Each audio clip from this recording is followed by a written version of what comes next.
I'd like to welcome everyone that's here, as well as those that are joining us online. We'll start with, will you please join me with the pledge to the flag? I pledge allegiance to the flag of the United States of America and to the republic for which it stands, one nation under God, indivisible, with liberty and justice for all.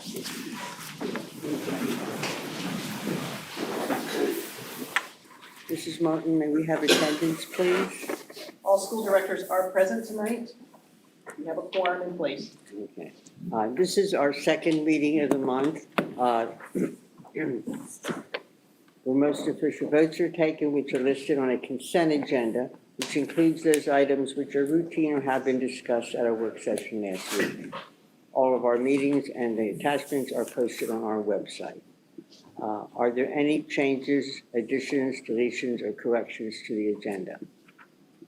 I have one, and it'll show up on the consent agenda. The approval of courses for the high school, the attachment still lists the Gothic Lit. So when we do that, we will exclude that because we'll do that in the discussion action agenda. If there are none, could I please have a motion to approve the agenda? Motion to approve the agenda? Second. All in favor say aye. Aye. Are there any nays or abstentions? If not, we have an agenda. We will start with our board commendations for the month to get comfortable. Congratulations to Conestoga Valley High School senior CTC student Jerwin Stauffer, who was named in October Student of the Month at the monthly Joint Operating Committee meeting. He was named Student of the Month in Heavy Equipment, Operations, and Maintenance. Students are recognized for their leadership, positive attitude, and commitment to career and technical education. Congratulations to the 22 Conestoga Valley High School students who were officially named Atalo Scholars. They are Laya Rodriguez, Caleb Shank, Marix Morales, Jack Sayers, Cameron Harley, Philip Lee, Shayana Lee, Nikita Kabidi, Victor Mina, I knew I'd have this, Angela Lojpur, Zabib Gabriwahai, Gibsowit Gabriwahai, Kailana Davis, Gabrielle Justiano, Tia Logan, Amanda Stutzfus, Isaiah Washington, Lila Smith, Mia Colazzo, Asa Diaz-Cruz, Paola Diaz, and Jade Flores. Congratulations to Conestoga Valley High School senior volleyball player Naomi Lair, who was named the Lancaster Lebanon League All-Star. In addition, Kaylee Fry was named to the All-Academic team. Congratulations to Conestoga Valley field hockey players who were named to Lancaster Lebanon League All-Section teams. Freshman Etienne Dillman, junior Emily Lapp, and classmate Ellen Buckwater were all named first team. Sophomore Riley Heller, and junior Jane Younger were named to the second team. Congratulations to Conestoga Valley boys soccer players who were named All-League players by the Lancaster Lebanon League. Senior Zach Lehman and juniors Andrew Jones and Brady Stauffer were named to the first team, while senior Brenton Glick and sophomore Jacob Holgren were second team honorees. Grayson Fisher was Seabreeze representative on the All-Academic team. Congratulations to Conestoga Valley High School boys golfers who were named to Lancaster Lebanon League All-Section teams. Thomas Kowalinsky and Andrew Kowalinsky were named Section 2 All-Stars, while Cash Landis and Toby Schaub earned spots as honorable mentions. Congratulations to Conestoga Valley High School girls soccer players who earned All-League honors from the Lancaster Lebanon League. Junior Kaylana Davis was named to the Section 1 second team, and senior Larissa Walter earned all academic recognition. In addition, the Buckskin team received the second one Sportsmanship Award. And those are our commendations for this month. Superintendent's comments. Can I ask a question? Oh, of course. I'm not that familiar with athletics. What does that mean, second team, first team? I have no idea. And I second asked the to same first thing. team. So the best players in the league are on the first team, and then the next best on the second team, and then if there is an honorable mention, then that would be like the third tier. Yeah, I don't understand that either. So there's a certain number, like let's say. There was a for grammatical instance- error, Yeah, it's it's a like, grammatical error. second I team, asked first about team, that second team shouldn't be there, there's first Okay. team and second team. I had third asked team. But about then it down and didn't below get a it says response, so I just second two. figured that's how we'll read it. TWO first team, so. Section two, does it say section two? Is that what that says? No, Yeah, so that's so in our league, because we have about 26 schools in the league, they're all divided in sections based on enrollment. And we fall in certain sports, we fall in section one, in certain sports, we fall in section two. So they choose all-stars from just the section two teams. And the coaches talk and negotiate, and then they decide on, okay, let's say these 5 players are the best players, so they're gonna get first team all-star, and then these next 5 will get second team, and so on. Thank you. You're welcome. Your immediate answer is that's a typo. Thank There was you, a Josh. spot there where it said second team first, name the second team Yeah. first team. And it made no, there were a couple I think that places was- where those it students didn't made make a lot first of team, sense. And the Yeah. students down below made second team. Thank you for asking. Superintendent's comments. Yeah, just kind of piggybacking on that conversation, just congratulations as we wrap up fall sports. In the district, it was an overall pretty successful season for all of our fall sports team. I know our football team got a lot of recognition this year for going undefeated in the regular season. Unfortunately, their season came to an end this past Friday in districts, but we made district semifinals for 5A. And so it was just a really successful season all around for our fall teams. A couple other things going on in the district just to mention, since we don't have any new people to approve tonight, I have a little more time. We had a group of students from the high school last week participate in the State Education Rising Conference at Millersville University. If you're familiar, at one time Educator Rising was called a Future Educator of a program. A lot of schools had clubs with it. It's through Phi Delta Kappa. It's now called Ed Rising.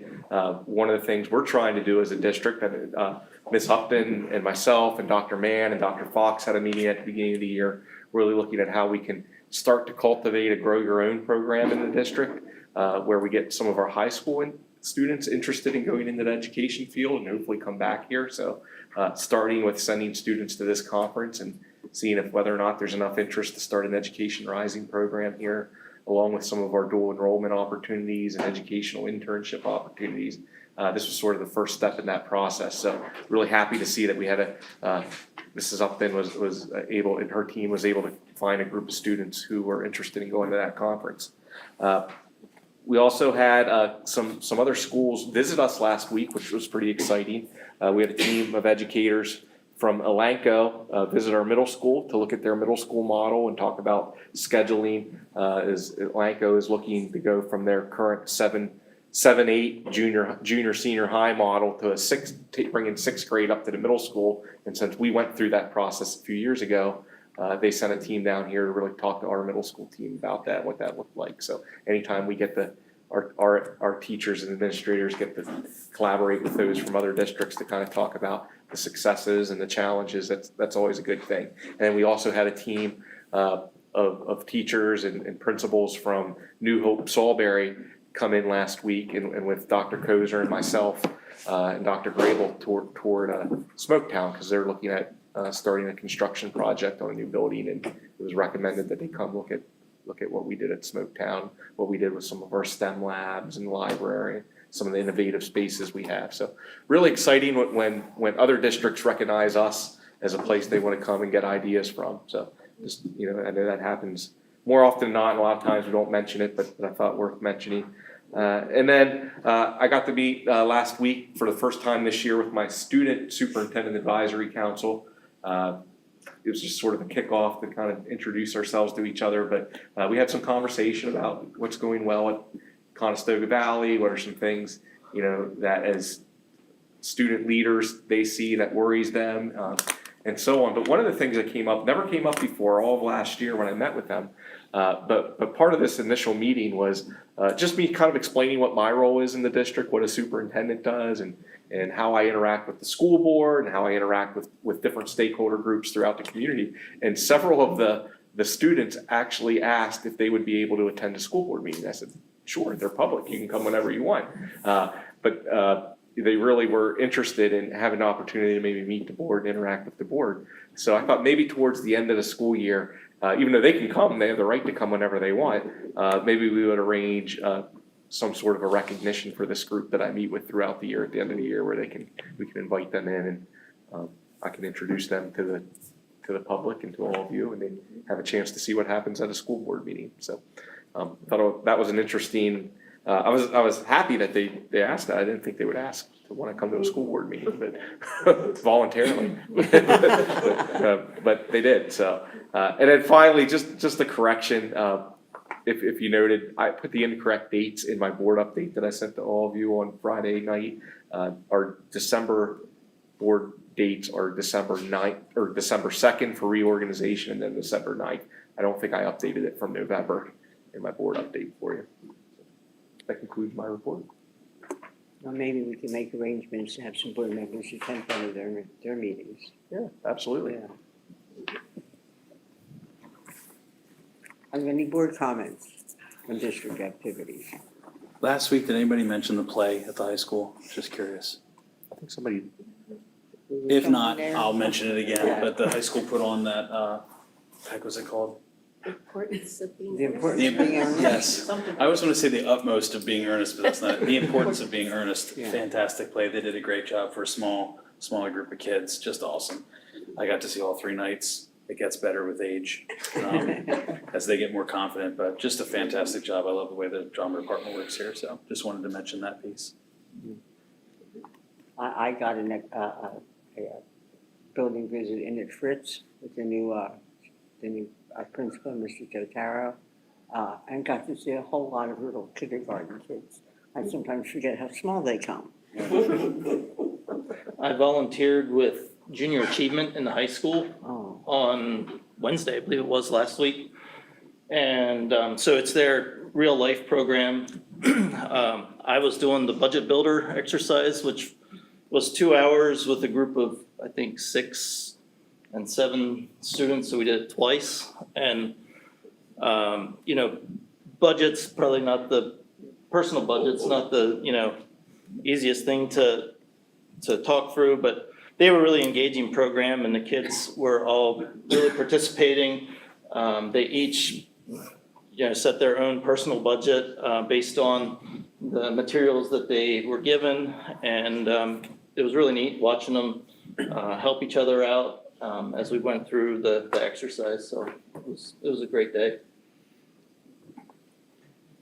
there's also a program coming up that I had forgotten we still have that business one for the elementary schools. Biztown. Junior Achievement also, Jay Yeah. Biztown. And I don't know if you're all familiar with it, but it's a great program for the elementary kids. Maybe we could have a presentation on that at some point. I did Anything 5th grade interviews for that on Friday at Fritz. And They actually, interviewed to be their and I had a company student- president. I had a student tell me that she's really good at math and she'd be willing to help me out with the school budget anytime I want. Take her up on it. Oh, that's great. Anything else? Correspondence, Mrs. Martin, have we any? There's none. Okay, then we will go on with our presentations. Mrs. Huntsy, you have an enrollment report for us? Yes, I do. Good evening. So every year, what we like to do is give you an update on our enrollment projections. We do this in order to look at any trends that could be developing as far as enrollment size, class size, capacity. So we first start with the history of the birth rates, and CV, except for a few fluctuations, has been fairly consistent recently at about 500 births per year. On the next slide then, what I like to do is I take our 24-25 enrollment projections that we gave you last year, compare them to the actual enrollment in October of this year. And you can see that the enrollment projections were fairly consistent. In total, we're only off by about 15 students. And no, I can't take any credit for the enrollment projections. Those are numbers that are provided by PDE. They do enrollment projections for all of the school districts in the state. So breaking it down for you then too, we show you the comparison of the enrollment at the elementary buildings for last year and the actual enrollment for this year. And you can see that the enrollment was fairly consistent from last year to this year, and we did include those little pre-K kiddos in these numbers. So in looking at our secondary enrollment, I was able to give you a 3-year history on this, and we are starting to see some of the enrollment numbers decrease slightly, but again, those decreases are not that significant. So in this slide, I'm providing you K through 12, and the first 3 columns of numbers are the actual enrollment for the last 3 years. And then the last 3 columns of numbers are the PDE's enrollment projections for the next 3 years. If you look at the very last line, the total for all buildings, again, the first 3 years, you can see us slightly decreasing. But then PDE's enrollment projections really is showing some more significant decreases in the enrollment. I don't know that their numbers will hold. I think they're pretty strong based on the fact that we are having fairly consistent birth rates in the district. I don't see our enrollment numbers dropping off that much. PDE does update their projections once a year, and I do follow up and look at it on a regular basis. This was some information that the IU obtained from the school districts in the county. And it just has some very interesting information. In looking at Conestoga Valley, it's showing that we have 79 students in our outside cyber charter schools. The next 2 columns over, or actually the next 3 right there, smack in the middle. That is referencing our students that are enrolled in our virtual academy, and I don't agree with those numbers. They are off significantly, so I don't know what numbers got incorporated into that section there. But for example, I had down, I'm sorry, Mel, do you remember the number of the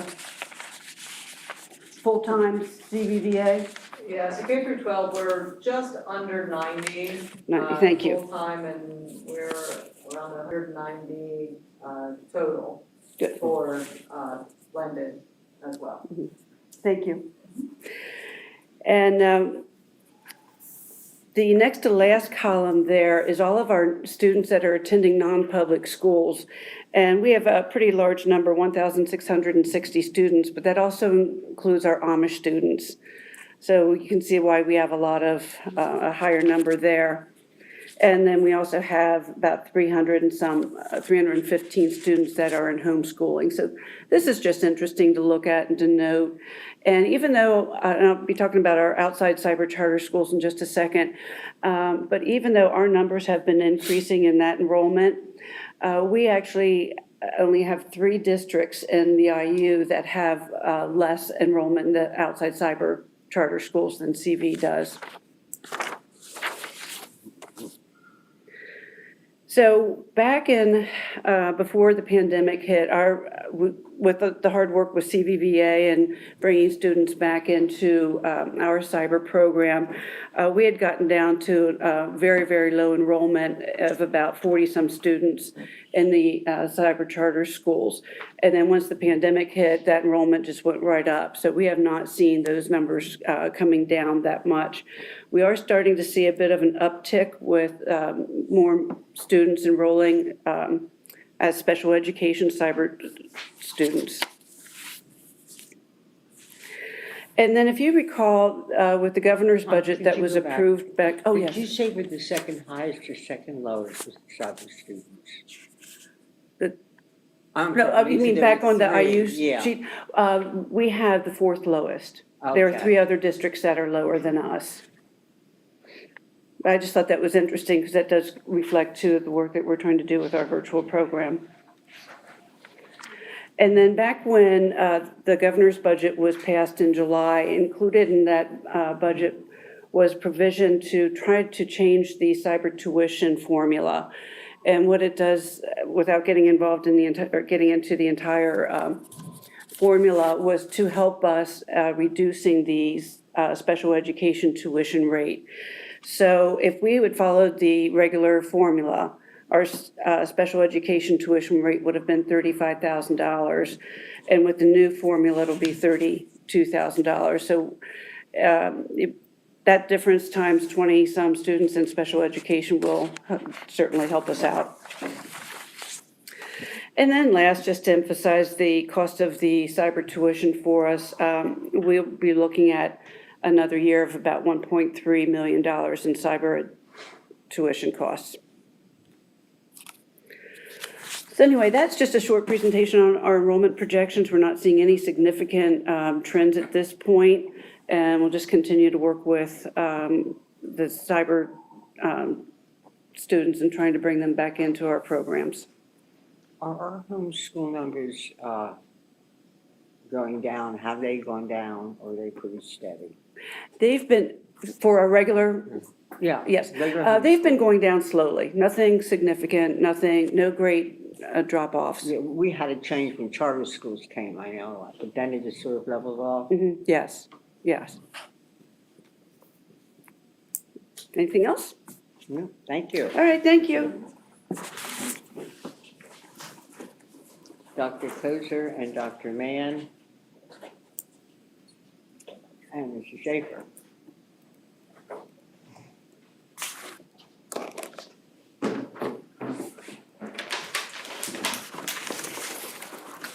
All right, well, good evening, everyone. What we have for you tonight is a report that we provide every year and looking at district data, assessment data, and then we end with budget items that we're looking at for the upcoming year and so forth. So when you look at our demographic data, pretty much consistent from past years. Just a couple points to point out is that our Hispanic population is up by 2% from last year. Our white population is actually down by 3%, and the Asian population is up by 1%, but so pretty much consistent that way. The economically disadvantaged has been consistent, is around that same number, and the English language learners is again maybe up 2 points from last year, so but overall consistent. When you look at our math PSSA data, you can see that, as we mentioned a couple weeks ago, with elementary math, seeing that steady increase, which is fantastic. At the middle level, we're still working, and it's kind of plateaued there. But as we talked back in August about our improvement plans and so forth, we have a lot of work that's taking place and will continue to take place to address those numbers. PSSA, ELA, similar type of numbers. Again, you're seeing an increase, steady increase, which is fantastic, amongst all the work that has been happening with the curriculum with math and reading. So we're seeing that, which is a good trend to see happening. Science. Again, when we get into the PVAS data, we'll speak a little more to all of this, but science has been consistent. We are seeing a drop off a little bit at the middle level. So a couple things to keep in mind. We are working on redoing the curriculum there. The new STEEL standards are coming out, so we're working on doing that as well. The states this year coming up, the science test, quote unquote, does not count because of the change that the state's having with the STEEL standards. So next year, it'll come back and count, so to speak. I mean, we're still going to test, we're still going to look at the data and all that stuff, but it won't count. So just a couple points there. Keystone data, again, fairly consistent. This data I think can be a little confusing because the number of students that take the test and when they take the test. So we have students that take the algebra test in 8th grade. And so algebra 1 is a Keystone score, and then it gets banked until their junior year is when it comes into play. We have students then that take the algebra test their freshman year. Sophomore year is ELA and biology. Now, the thing that gets a little confusing there is that we have students that retest. If they don't pass, they can retest. And so when you think about Act 158, the pathways for graduation, there's a variety of pathways. The first pathway, obviously, is be proficient on all the tests. And then the second one is passing the test without anything below basic, but having a composite score of the total. So again, doing well on the test is the path of least resistance, so to speak. Although the other paths are, in my opinion, are very good because it gets the students involved in other things. So again, fairly consistent here. One of the things, again, when we look at PVAS, it gives a little better look under the hood of some things that we're concerned about.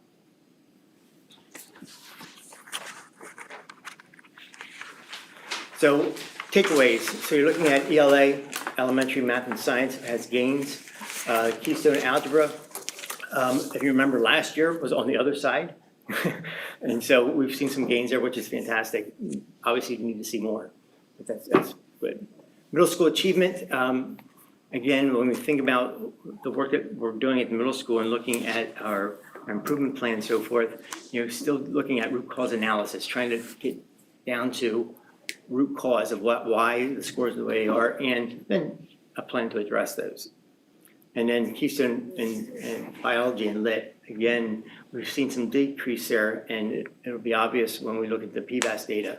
And so I'm not sure, the lit may be an anomaly, but we got to look at the data. It just came out, so we've got to look at that. Biology, I think, is showing 2 years of decrease or being down.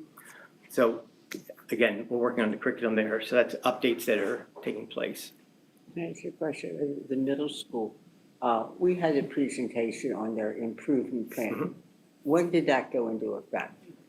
Beginning of the school year, so, This well, year? yeah, the presentation was in August, Yeah. and so the work started in earnest then. Okay, so However, I mean, there was work prior to Too soon to that. see any results from that program.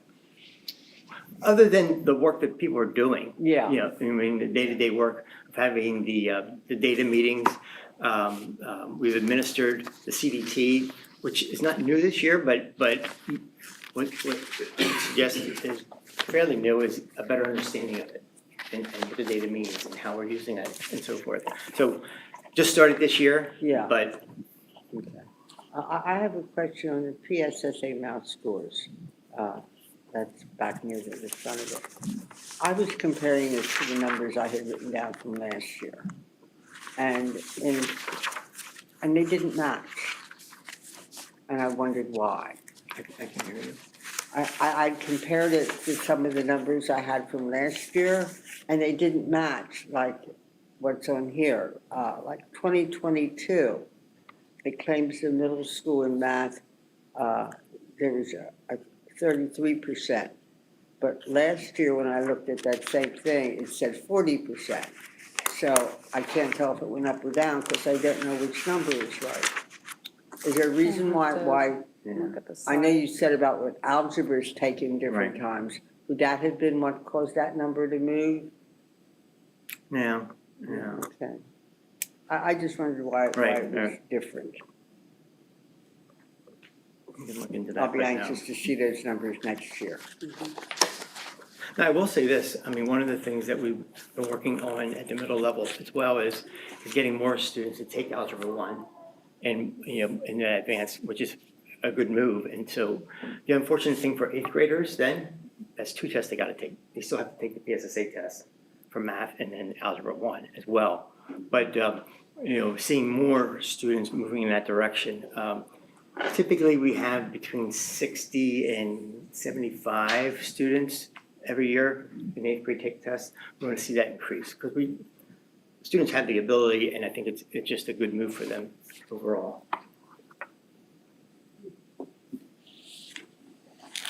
So the other big set of data that we look at is the value-added assessment data, the PVAS data. That's the growth side of the data that we get every year.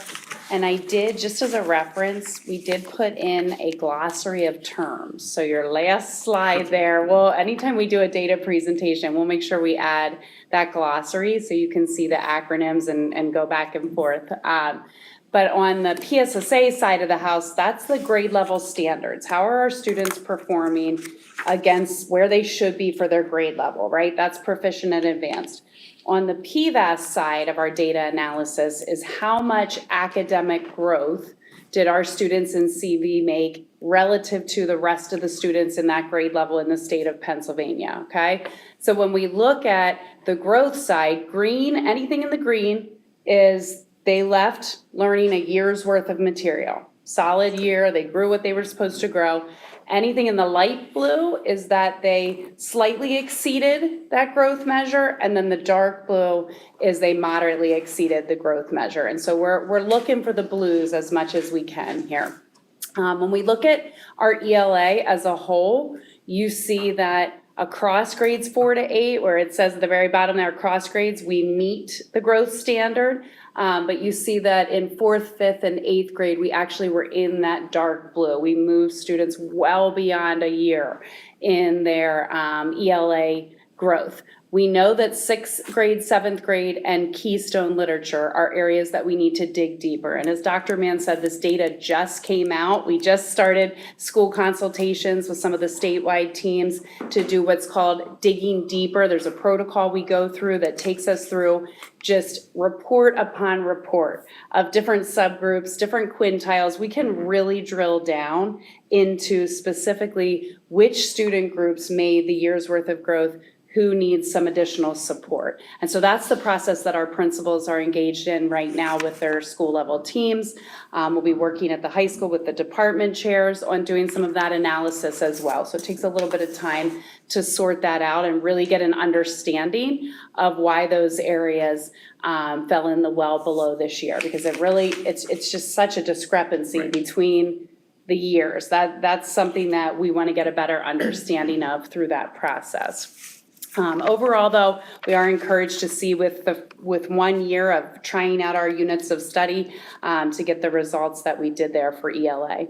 Math, then, you can see all across the board. We've met or we've exceeded that growth standard for all of our grade levels, 4th grade all the way to Algebra 1. And so again, we saw that with the proficiency, right? We saw it with the proficient and advanced with PSSA, and now we're seeing it in growth. That's what you want to see. You want to see both of those data sources lining up together in the right direction. And so we're encouraged to see the math progress in the district as a result of some of those curricular changes we've made and some additional instructional professional development that we've delivered with our teachers. As Dr. Mann said, we see some similar trends between the achievement and the growth in science. We are just meeting the growth standard in 4th grade and 8th grade, and biology, again, an area that we really need to examine through the implementation of the curriculum redesign this year.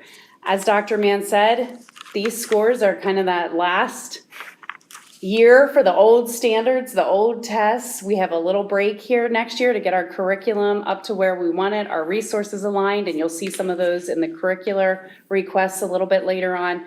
And then in 2026, we will have moved to a completely brand new assessment. And so for the most part, these scores are now archived data that we're not going to spend a whole lot of time on because everything in the system has changed with science. And so we want to really concentrate on moving forward with our STEEL standards and the curriculum that we've been building with the science team. In our comprehensive plan, we have identified 3 subgroups of students that we particularly pay attention to in our data. And Idette, this goes to your question. These are the 3 subgroups that are in the current middle school plan.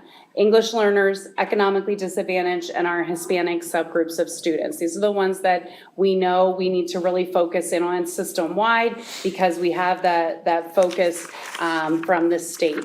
So when you look at the English learner slide, if you can go back 1 or 2, I guess. Yep. I did want to point this out, back to your point, Idette. In this area, we have met the growth standard for 10 out of our 12 grade levels and subject areas. And here's why this is important.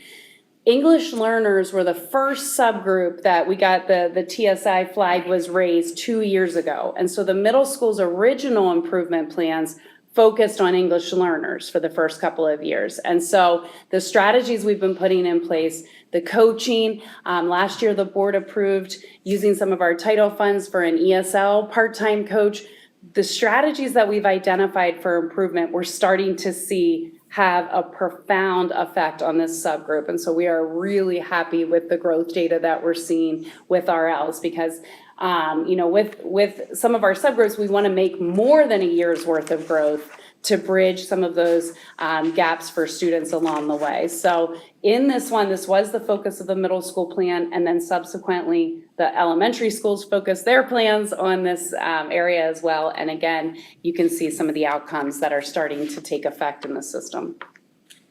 And then our other two focus subgroups, Hispanic and economically disadvantaged, really their growth data tracks on target with the all student group. So the areas and the grade levels where we saw concerns with all students, we're seeing that also reflected with these two subgroups of students. And so again, every time we look at a data point that comes in, we want to make sure that we're analyzing it through the lens of these focus subgroups to determine what additional strategies and supports we may need to put in place.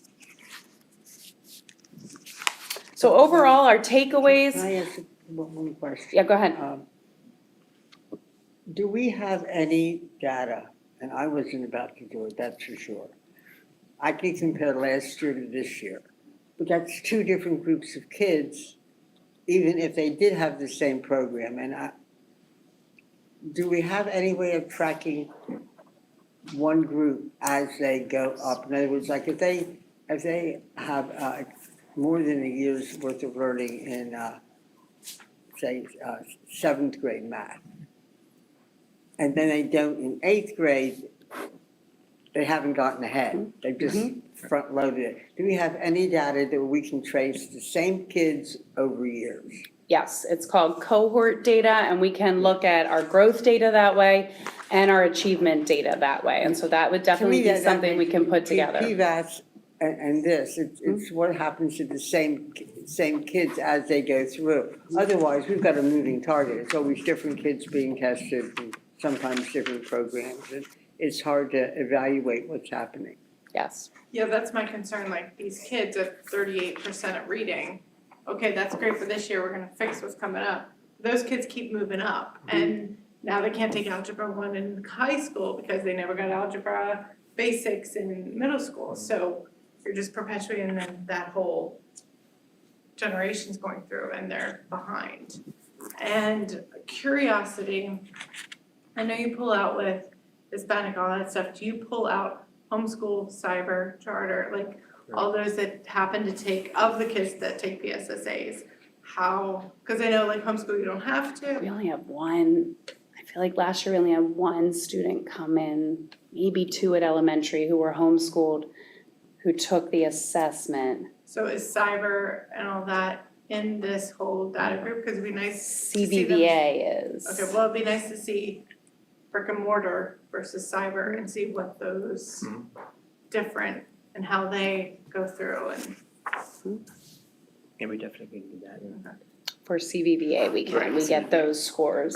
Right. Yeah, we don't get homeschool, even though they're eligible to come in and take it, they're not our kids. We don't Right. see, we're not privy to that result. Yeah, I'm I just can tell you across curious to see where. Right, across the state, traditionally, homeschool and cyber students perform not as well.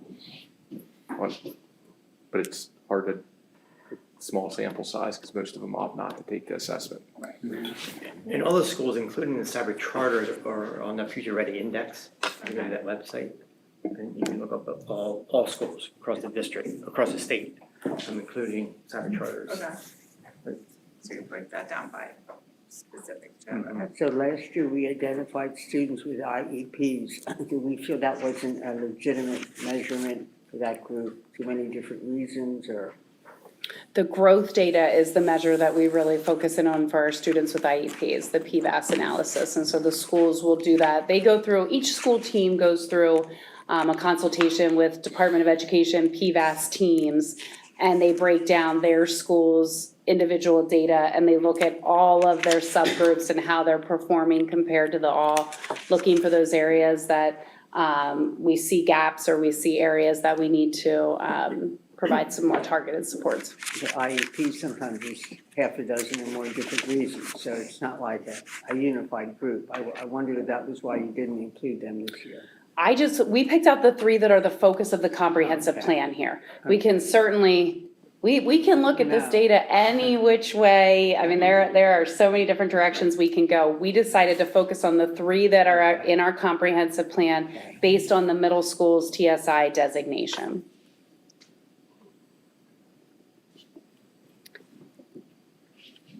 So that leads into then our discussion of our 2025, 2026 budget, major curricular items, and looking at some of the needs that we anticipate. And so when we work on our budgets, we always start with our profile of a CV learner. And again, around the ring there are those three components of our CV instructional model. So we have shown you this model a lot of times, but we like to keep bringing it up because it really is our roadmap. It's our guide. It's what drives the three of us in our work. The initiatives that we have in play, the things we're proposing in our budget are not just ideas that we have and we feel like we want to do, right? These are part of the CV instructional model that was created in 2020 and has been that roadmap for achievement. And as you saw in the data, we're starting to see some of these pieces really take effect. So we're going to start with that first area, positive school climate.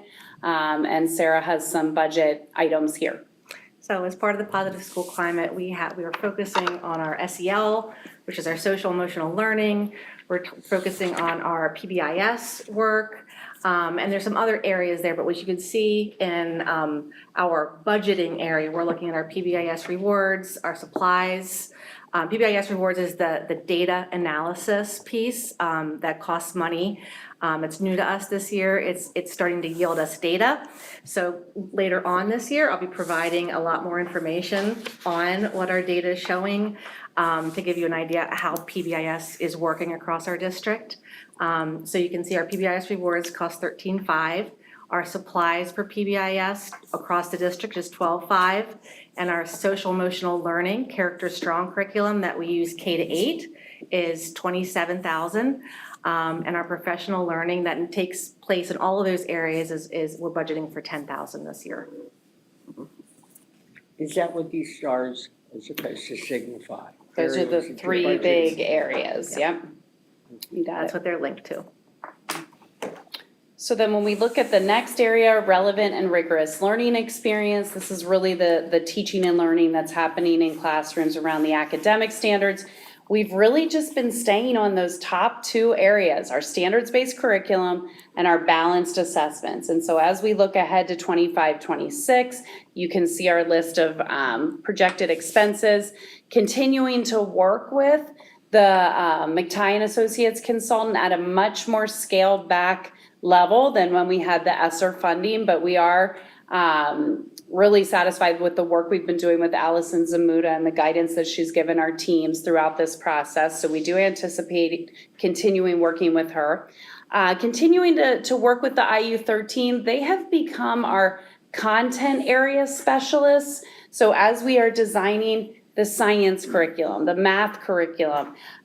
We've been leaning on their content people to do the quality checks, making sure that the assessments are lined up, K to 12, making sure that if teachers have a really specific question about a biology course, we've got the science person there to help flesh that out with them. And so we anticipate in 25, 26, as we head into some of the areas like the music, art, areas where we may not have in-house content area expertise, we may need to lean on some of the specialists at the IU for that support.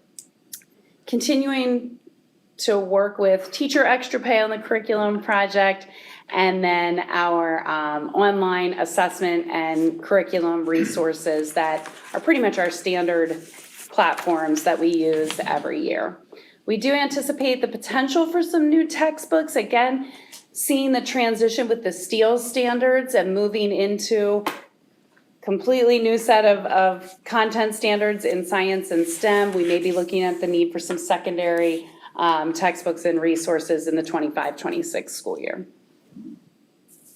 As well as in like mathematics, as we look at the next level of courses, as well as and social studies. I mean, so there's potential there for that. I don't know where I saw it, but somewhere I saw one of those initializations. It was CIAE.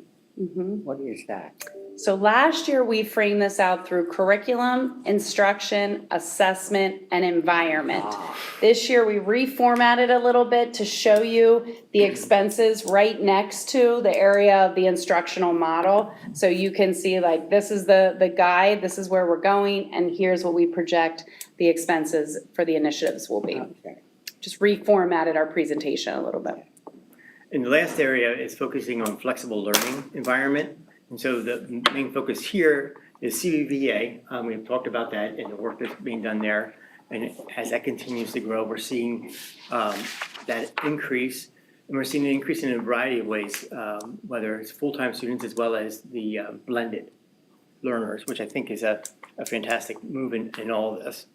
And then the IU 13 learners, Centered Learner Academy. In looking at how we are using that tied to our differentiated supervision plan and working with the IU and our educators on identifying and working on spaces within the classroom and what that looks like and how they can improve upon integrating that and engaging students in smaller settings. The 300K, is that a one-time software purchase or is that a yearly? That's annual, but that's high. I mean, going with the IU, prior about 3 years ago, we shift to the IU, which provides us a greater variety of platforms to access. Not that we use them all, but it gives us that, as well as there's an economy of scale there as well. When we're working on just one vendor, the price is going up because of our numbers, the way that they are and the way they've been discounted. The IU is able to work with us and all the other districts that are using that program and to bring the costs down. It's still expensive though.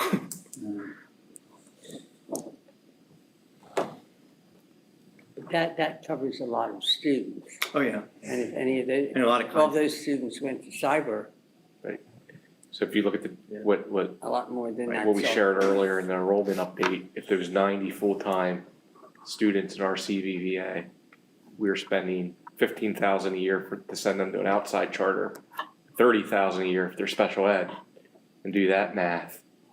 Right. You know, it is a cost. It'd be nice, ideally, we don't want to bring back more of those outside cyber kids to really reap the benefits of that.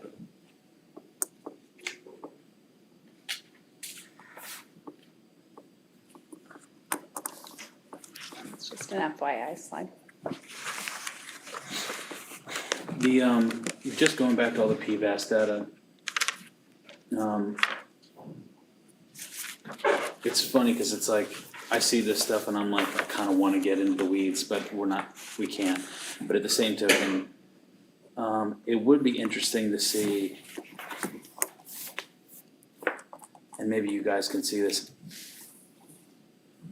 I think maybe some of us are feeling the same way where it's like, I see it and I kind of get it, but I kind of want to know more, but still like a helicopter view. So how do and maybe that's something we can brainstorm, and Dan, you can help too, but like, is there a way to get a helicopter view that gives us a little bit more of the nuts and bolts of the data without getting real specific? Like because even when I look at this, I wonder like, what percentage, like how many seventh graders, even for example, for English learners, how many seventh graders took and what percentage of that was well below, and identifying, and you guys are Right. probably doing That's that. exactly what we do. But like, Yep. there's some stuff here, it's kind of like, I just really am curious as to what it actually means per, like kind of as the individual student type thing. Right. But like, what percentage is that each grade level that's really struggling to, or, I don't know, I don't really know what I'm asking for, but. PVAS is hard.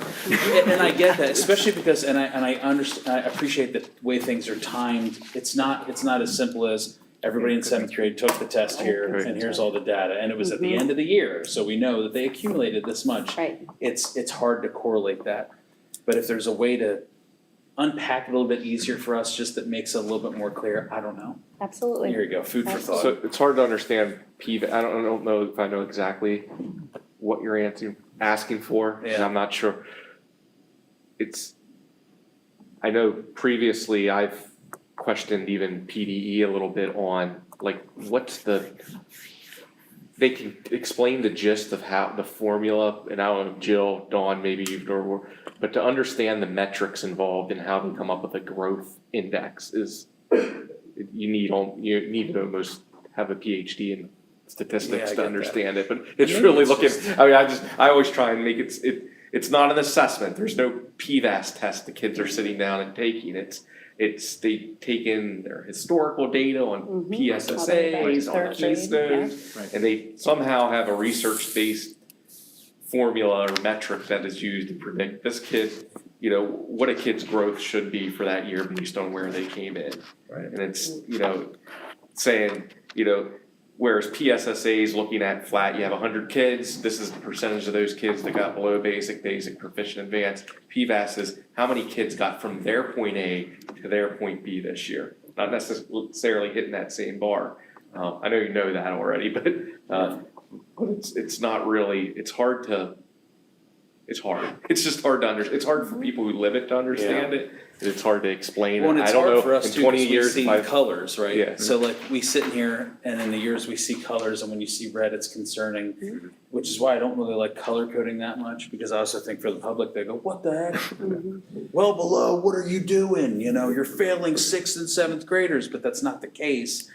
Right. But, and maybe now that we're starting to see some of that data, and I know that's what you guys are working on, I almost wonder if it's even like just a percentage of improvement for each group. Like we know this was the area that struggled last year, now they've moved into 7th, 8th grade, and we've already seen an increase there, or maybe something like that. And maybe this is too much and we need a different way, but it is so hard to delineate this into what it actually means, and I appreciate how much work you guys have to do in the background to try to figure this data out. Especially looking at that, you know, holistically from an entire year's worth of data from kids that came in late from last year. It's very confusing. There's probably 1,000 ways we can show the data and look at the data, and I think the team's goal was to provide like a 30,000-foot view. Yeah. But it's even looking at like proficiency rates, like we could break it down if we really wanted to get into nitty-gritty. We could look at things like proficient versus advanced, which we didn't show tonight, but where you could look at, like, let's say a particular grade level, it may look like they're not showing any growth, like, oh, you're 60%. When we're showing a proficiency rate, we're showing kids that are proficient and advanced. So you might see a grade level stay the same from one year to the next, but what you're not seeing is, well, maybe their overall proficiency rate is still, 54%. But out of that 54%, last year, only 28% of the kids were advanced in that. And we moved, this year was 36% advanced. Right. So, I mean, if we wanted to have a 500-slide presentation, it's tough. It's tough to kind of pick out what's going to be useful for the team. But it is, especially because student achievement is that's one of our, monitoring that, ensuring that student achievement is happening is one of our governing branches. And so it's like, I know this falls under there, but it's so hard to figure out where it actually falls. So this is kind of like a circular discussion. I apologize for not making a whole lot of sense. I just look at it and I'm like, I want to know more, but I don't know how. So if you figure that out, I mean, there's let me know. examples. When you figure me out, let me know. Yeah, I mean, we have examples when you're looking at the data where, say, for example, like the proficiency's going down. You think, all right, why? But then you notice that in the advanced, it's ticked up there. So, you know, you can get into the weeds to that level of seeing where these students are going. If last year they were proficient, did they continue on proficient, or did they lose ground and go basic or below basic or advancing? So we can get into it. I know in the past, there were times when numbers looked lower simply because of when we chose to teach certain skills.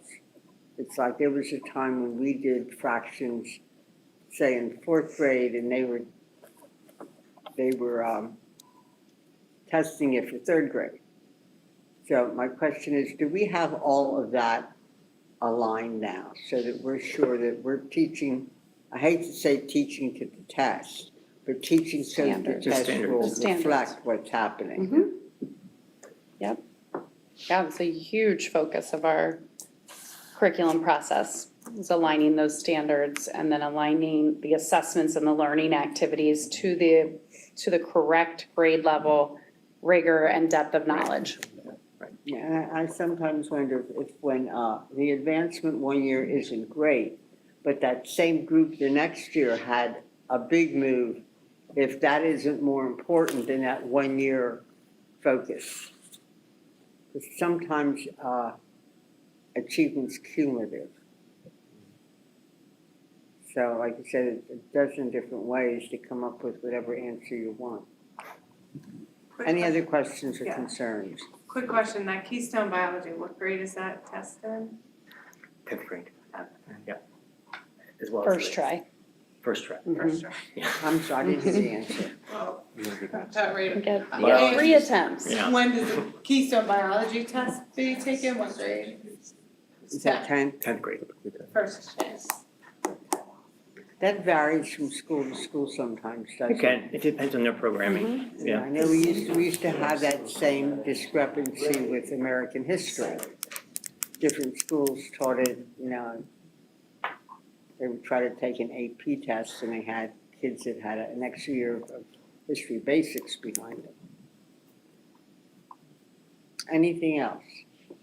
If not, thank you. Thank you. Thank you. Yeah, I have the next Okay. agreement. It's not yours. Dr. Casey, we have one more. Yes, we have a proposal here as part of our first 10 Play and Learn series. So we are very excited this year. We are now running 6 different early childhood Play and Learn series throughout this school year. So this is an agreement for our first ever infant and toddler Play and Learn. So our 0 to 3 age group centered on music and movement. We wanted to pull this out as a separate item for the board. It's a new partner, but this is also the spouse of one of our teachers here in CV. And so under our conflict of interest policy, we did want to let the board know that we followed the steps that were outlined in that policy. We did put up a public notice requesting proposals for vendors who would be interested in delivering this type of Play and Learn. We did not receive any other proposals at this time. And we are just very excited about the opportunity to offer a truly unique experience for some of our youngest buckskins. So we wanted to just put the agreement in front of you today and see if you have any questions before seeking approval. Is there any state or federal funding that's separate from our usual, that focuses on early childhood since it's not a requirement of the district? So we can use our federal funding. We can use Title I, Title IV. If it's ESL, we can use Title III. So we can absolutely allocate some of our federal funds that way. And then for anything where we are focusing on just our pre-K families, we can go through our pre-K counts funding as well. We're in conversations with the Education Foundation as well around some possibilities of working with us on a STEM Play and Learn series. So we're constantly looking for other resources as well. If there are no other questions, this will be on our consent agenda tonight. Is anybody else doing this? Any of the first 10 schools that have started first 10, is anybody else doing this type of stuff? This particular vendor just or this an idea infant of- toddler Play and that Learn? piece. Pequay Valley, we work very, very closely with their first 10 group, and that's one of the districts who gave us the idea for the infant and toddler series. So Pequay Valley is a major one. At the county level, Community Action Partnership runs some countywide infant and toddler Play and Learns. Those are the only ones I'm aware of right now for that 0 to 3. And again, our goal is to connect with families from infant stage, keep them connected through Play and Learns, get to know the family, ease that transition into kindergarten. It seems like for these kids. have even more of a focus on the family aspect because it requires a guardian as opposed to first 10, they can drop off the student and mom and dad aren't hanging out or the guardian isn't hanging out, but with these it's required. Yep. So this kind of changes the game a little bit and gets some Absolutely. investment. I'm assuming Absolutely. the ones that are doing it like Peckway and stuff, they have reported success with this type of stuff. Very much so, yeah. It starts building those relationships early, and then we're able to connect families into resources. We're able to really get to know them and what their needs are to better support them throughout early childhood. And I'll add to Mark that Seeds and Mhm. Etown College / myself and Connections from New York, we also are offering 0 to 3 playgroups for families in the district. So that'll be happening in the spring again this year. That's awesome. Very cool. Okay, thank you. Thanks. This is a point in the meeting where there are public comments specific to the agendas or anyone that would like to address the board. Yes, Yes, and which agenda item is this? 6D, the Gothic literature. I'm sorry. 6D, the Gothic literature course proposal. Should I approach? Yes, oh, yeah, make yourself comfortable, please. Sure. Would you- Yes, my name is Lisa Bartelt, Bartelt. I have 2 children who attend CV High School. First of all, I just thank you for your time that you spend serving our community. I know it takes a lot from you. You all have professional lives as well. So thank you for that. But I would like to speak in support of agenda item 6D, the proposed Gothic fiction literature course, and respond to some of the comments made last board meeting, specifically by Mr. Hurst. Because it is an elective course and requires parental permission for the movies and shows that contain material requiring an R or mature rating, I think the board could better spend its time on other issues rather than second-guessing the professional educators who have the expertise and experience as well as professional judgment to create curriculum and courses that are interesting and engaging to students. An R rating, even for violence or gore, does not make a film automatically inappropriate for teenagers. I can think of 2 examples, Schindler's List and The Passion of the Christ, that have been shown to children despite the rating. And a film can be rated R with only 2 F words in it, which, like it or not, children hear, the teenagers especially, hear on their way to school, okay, more than that. I think that just because it's rated R does not mean that it's inappropriate. Common Sense Media is a reputable and respected site that offers guidance to parents and educators about movies, TV, books, and other media. In regards to The Invisible Man, which was mentioned at last week's board meeting, Common Sense Media gave the film a 15+ age designation, which would cover most, if not all, of the students who would take the class. Parents who submitted reviews to the site said it was appropriate for ages 14+. CV is a diverse community with widely varying beliefs, as you know, but I do not believe it is the board's job to take the place of parents or educators on these kinds of decisions. Parents of students who attend school in the district should be allowed to make these kinds of decisions for themselves. And we should be applauding a course proposal that brings together a teacher's passion with students' interest, especially in a core area like English that is often a struggle for students to enjoy. Please trust the teachers to do their jobs, and remember that you were elected to serve the entire CV community, not just people who align with your personal beliefs. Thank you. Thank you. Is there anyone else? Anyone, any comments from CVEA or other employee groups? If not, we'll move on to the consent agenda. We have items A through L, and I will remind you that the motion should include that 5K will not include the Gothic literature. So I will, if there are no questions or other concerns on any of these, I would entertain a motion. Yeah, sounds good. Motion to approve items A through L with K taking removal of Gothic literature. Thank you. It's not in there. We pulled that to be an action discussion item. Yes, Well, but no, the it says the the curriculum very attachment, last that has Gothic literature as part of that.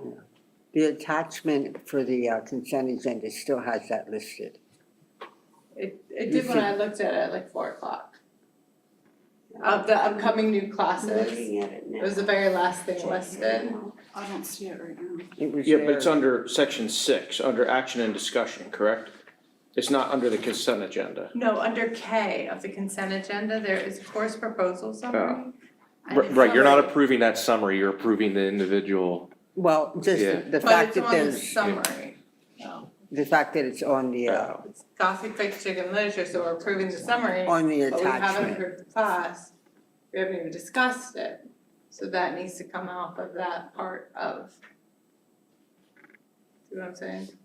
And so we have an attachment to item K that Yes. happens to list that. We're just noting that it It's does the not. first course on page 2.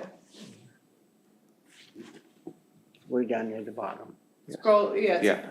first section of page 2 of that, It's a simple adjustment to the That's what you're motion. saying. yeah. Because it hasn't been discussed, we shouldn't approve it on summaries. Do I have a second? Second. All those in favor say aye. Aye. Opposed? Or abstentions? If not, then we'll move on to the action discussion agenda.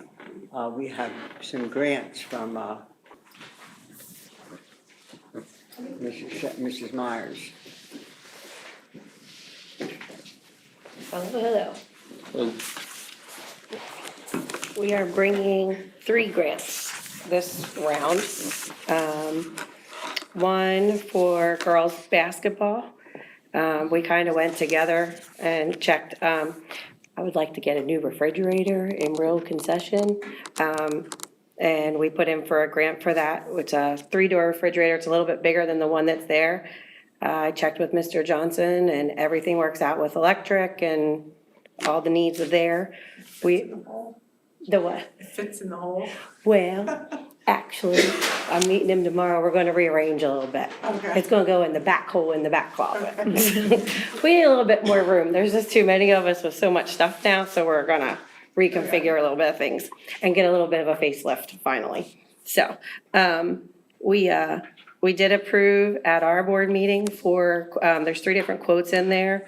We went with the, number 1, which is $11,400. It's the old Clarks. They just rebranded the way they do their quotes. It's the old Clark equipment, and the school district uses them consistently enough, so that's why we had just stuck with that one. That was for $3,600.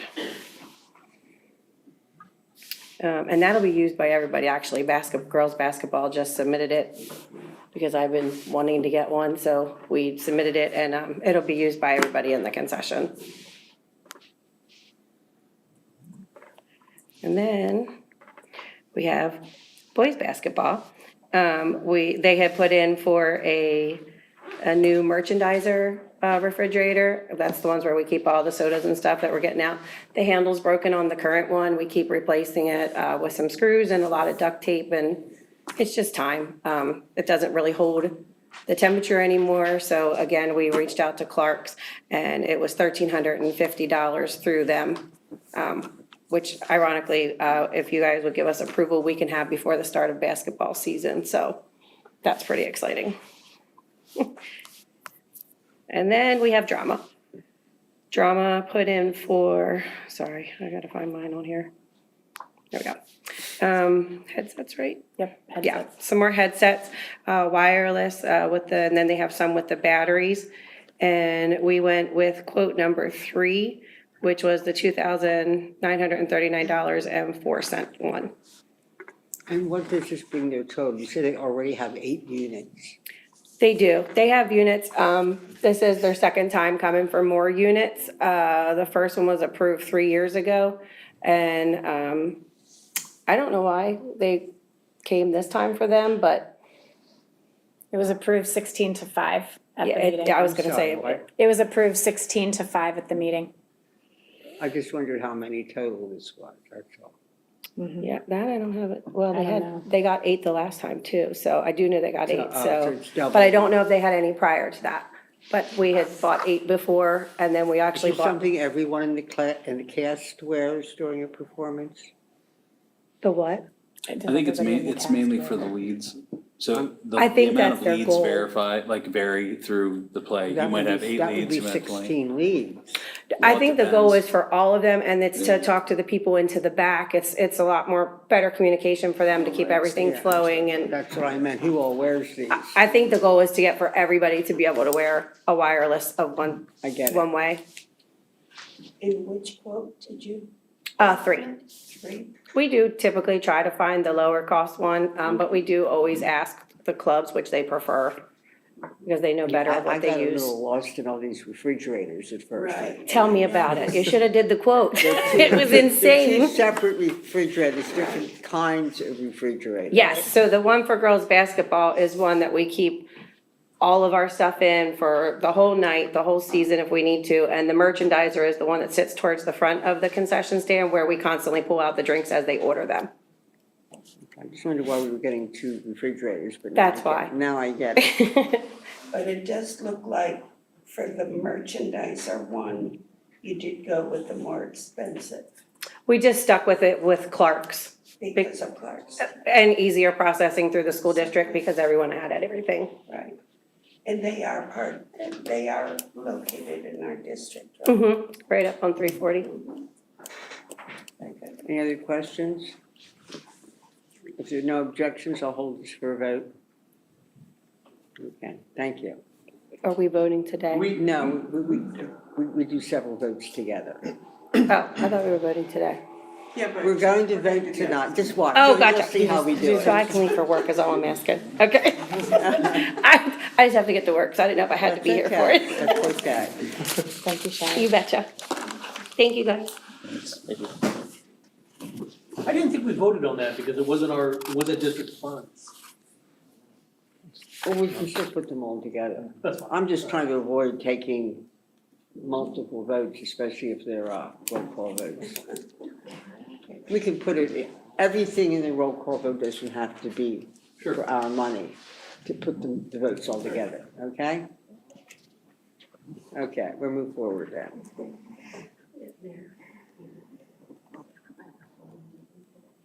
Are you ready? I'm ready, I just was waiting for it to come up. Oh, okay. Dr. Hartman, if you could move down to number 3. So this is just an amendment to the Code 3 contract, time and location. They added this because we hosted 2 playoff games this year and 1 last year. And when the original agreement, as you can see, the games 1 through 5 only addressed our home games during the regular season. But since we hosted some playoff games, they wanted to amend it and add that. So as you can see in number 3, it says any additional dates due to playoffs, championship games, et cetera, will be added at the same agreed upon contract rate per event. Now those, however, will actually be reimbursed, the price or the fee for that will actually be reimbursed to us by District 3. District 3 takes care of those expenses. So we will pay it up front, and then District 3 will reimburse us for those playoff games. That's the way it works. So you pay up front by game, and then if you don't meet them, they'll just reimburse you for the ones you didn't meet? No, so just for playoff games. Okay. The first 5, those are our home regular games, and we pay for those. If we host a playoff game, then District 3 will reimburse us for the payment of that invoice. Okay, gotcha. Any questions? If not, then we will take the roll call vote on A and B, if I can have a motion. Motion to approve items A and B. Second. Roll call for it, please. Dr. Martin? Aye. Mrs. Fisher? Aye. Mr. Hirsch? Aye. Mr. Kelly? Aye. Mrs. Kapka? Aye. Mr. Gensel? Aye. Mr. Eby? Aye. Ms. Trowbridge? Mrs. Crawl? Aye. Thank you. Thank you. You can text her if you want to let her know we actually passed it. Okay.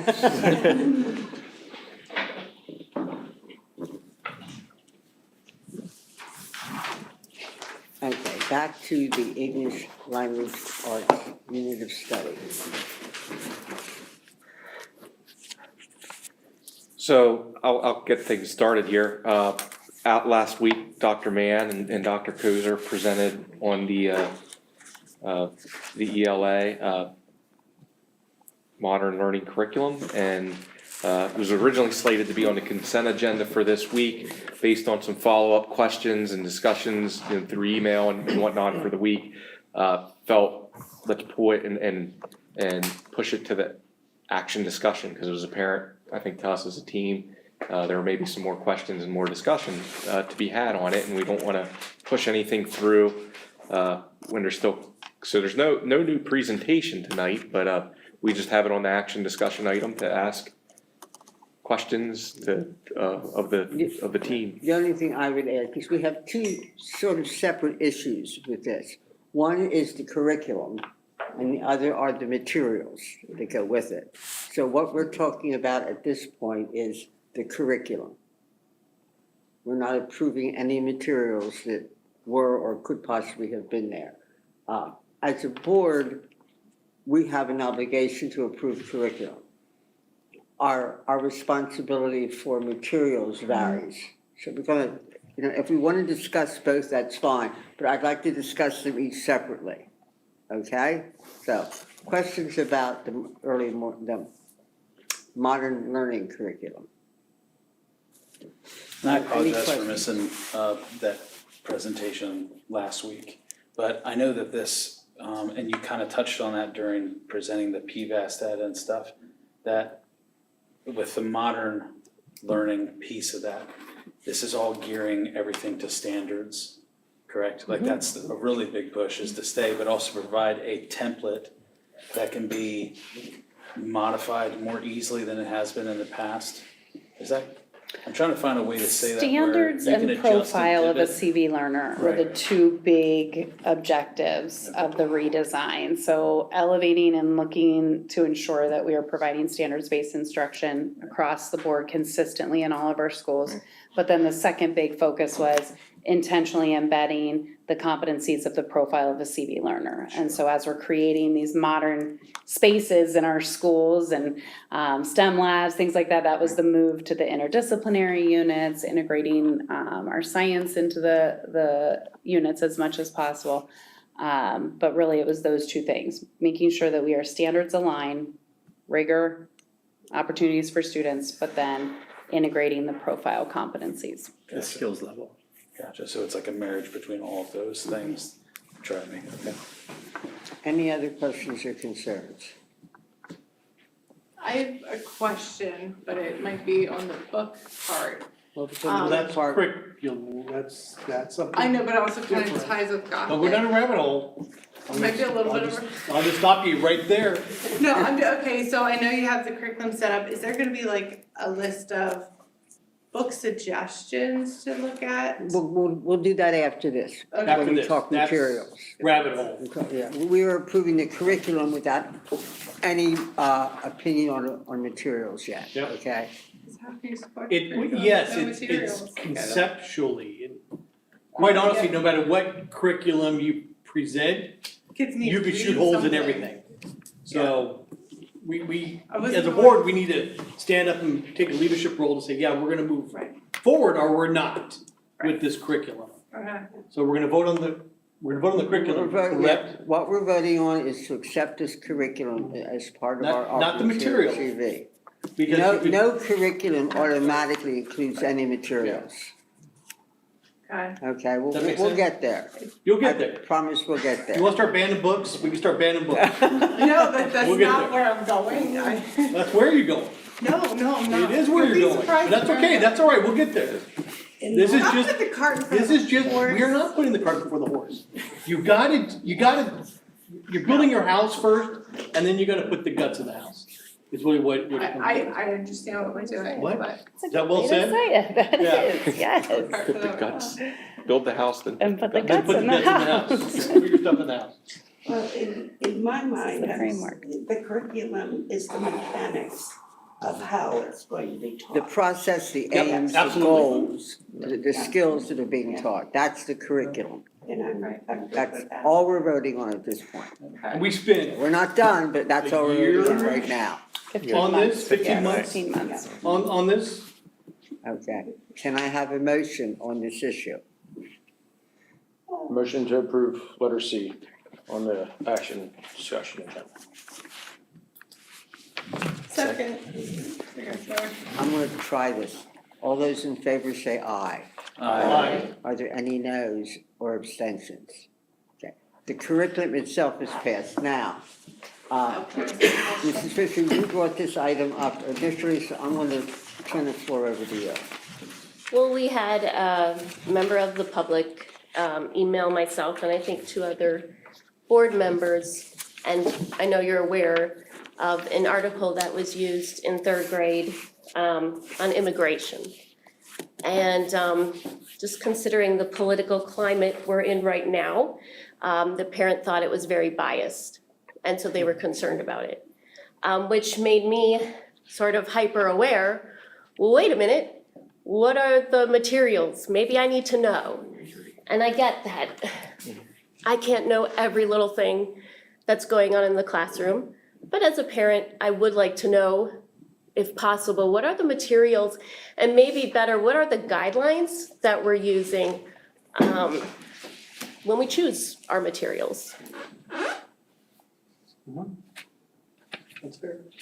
Yeah, that's where, I agree, you know, that is fair.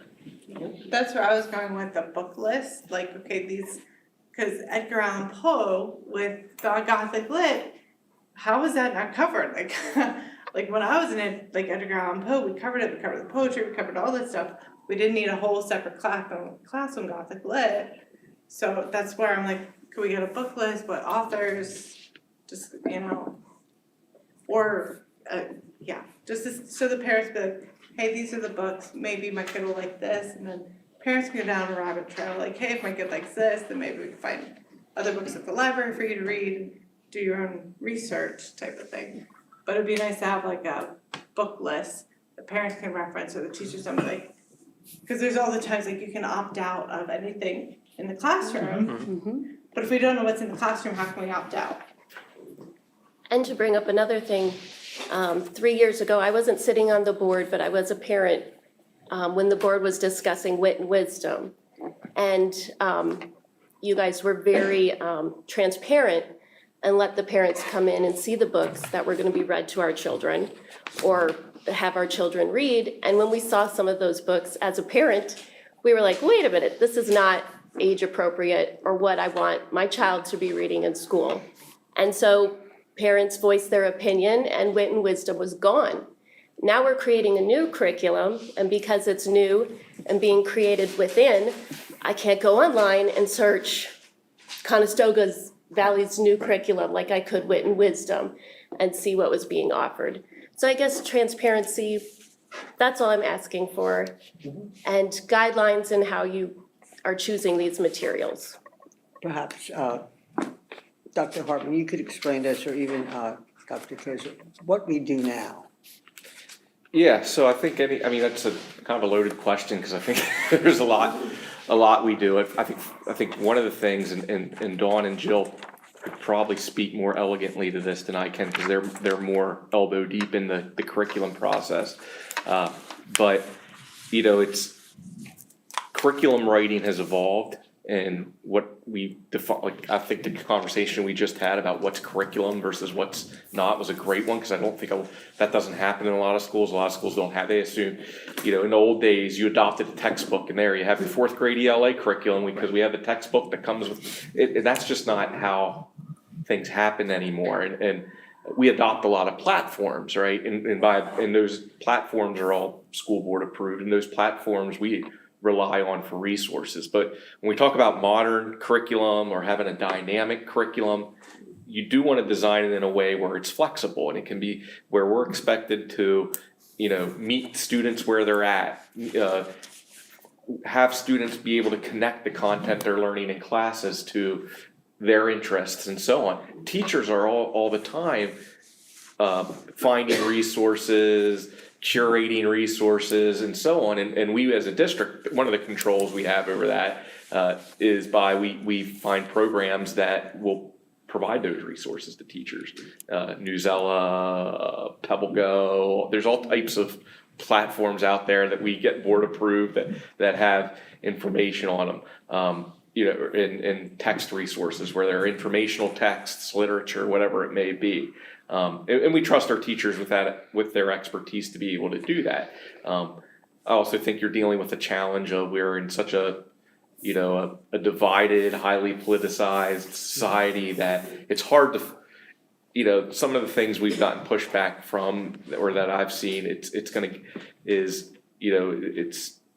there's validity to it in some cases. In some cases, I feel it's a stretch, but you can almost politicize anything, any topic, any article that somebody's gonna, a teacher's gonna find. So our key is, it has to be, when we talk about having a guaranteed and viable curriculum, that there's an onus on the instructor's part to make sure they can justify, they can rationalize the clear curriculum connection to any resource being used, in the classroom. And part of that's ongoing professional development, equipping our teachers with that capacity to do that, but making sure they have the ability to be able to scrutinize texts in that fashion.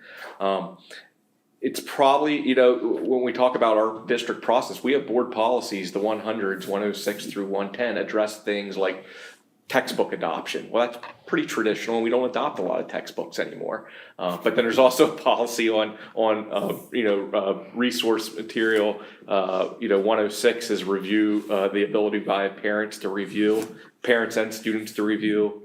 107's adoption of course of study.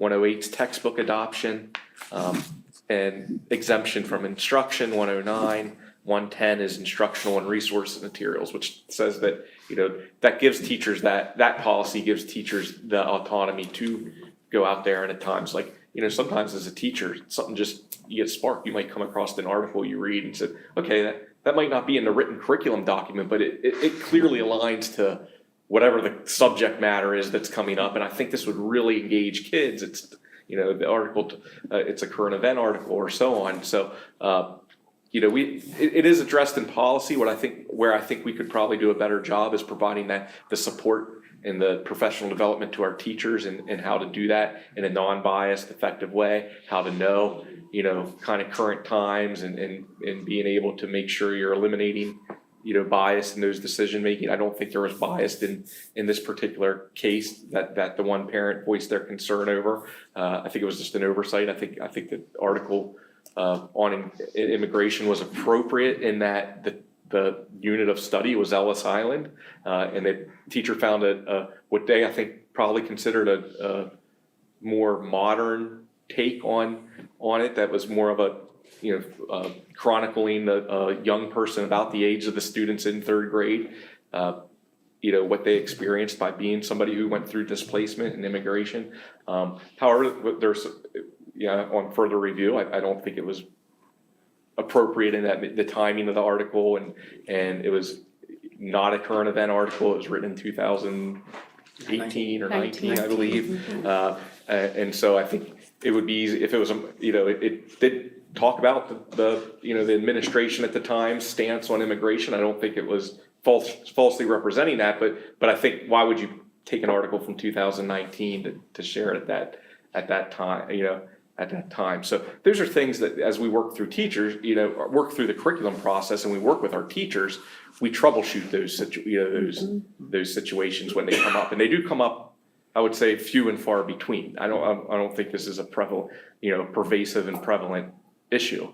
And when it does, there's those mechanisms in place for us to address them, to reevaluate them, to determine whether it's something we want to include as a supplemental resource or not. So I see it almost as the system working the way it's supposed to work. The fact that a parent voiced the concern, it was addressed.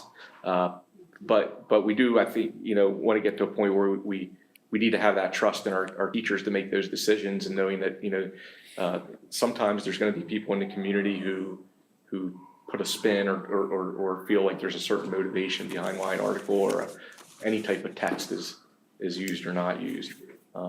So I think moving forward, that professional development piece is key. I think also we could do a better job of letting our parents know what they can do, to your point, Diana. So taking these policies that I just referenced and making sure we have maybe clear administrative regulations on how we're communicating them to parents, whether it's through our handbook or through our course syllabi, whatever it may be. Well, that bringing up the wit and wisdom, it wasn't necessarily that book or whatever, or that picture.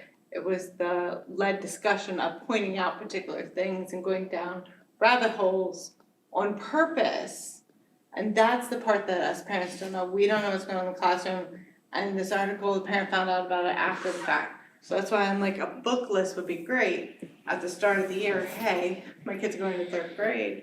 This is the book list. They can look up ahead of time And then everybody knows long before it gets to March and they're reading a particular book, that all that was taken care of. Well, and that's where I think if we have the conversation on core resources versus supplemental materials, that can, Yeah, and personally, I don't mind if something slanted one way is presented, as long as something slanted the other way is also presented, so that we can start critical thinking. If you wanna find out more and you know what to think, there's all this other stuff that you can go research, cause that's what we need. Dr. Hartman reminded us, these are all in the 100 series that we haven't reviewed yet. So when these policies come up for our review, which won't be until after New Year's, there's a great chance for us to put into policy how this should be handled. How better to make sure our parents know in advance what's going to be there. And then if there's something that they don't like, that they aren't scrambling around looking for a board member because they don't know how to address it. So if administration will handle the teacher training and the guidelines, perhaps when we get to those 100 series, that would be a good time for us to then say, and these are some requirements that we have for these materials. Does that work for everybody?